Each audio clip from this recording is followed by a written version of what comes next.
Tout a très mal commencé. On ne sait même pas, en effet, d'où vient le mot « con ». Certes, du latin « cunus », mais au-delà.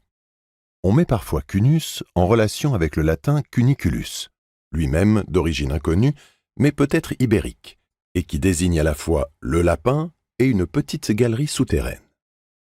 En effet, comparer le sexe féminin à un petit lapin pourrait ne pas être très différent que de le comparer à un félidé femelle, allusion à chaque fois à une douce pilosité. Mais cette étymologie conjecturelle est parfois qualifiée de populaire, donc suspecte. Si l'on remonte maintenant à l'hypothétique langue indo-européenne originelle, censée avoir été parlée au néolithique quelque part en Europe, les linguistes, qui s'en disent spécialistes, hésitent à faire dériver ce cunus d'une racine ske, qui voudrait dire caché, ou au contraire d'une racine custe, qui désignerait l'intestin ou la vessie, ou encore d'une racine skere, qui voudrait dire couper.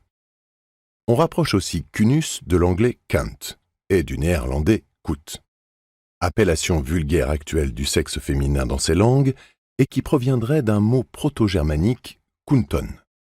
Mais les linguistes se disputent pour savoir si ce kunton proviendrait à son tour, toujours dans l'indo-européen originel, d'une racine guné, femme, à rapprocher du grec ancien gouné, d'où provient gynécée, ou bien de la racine gen, naître, à rapprocher du grec génos, qui a donné généalogie, ou encore de la racine gueux, cavité, sans compter la racine kunjan, allumé, que l'on retrouve dans l'anglais kindle.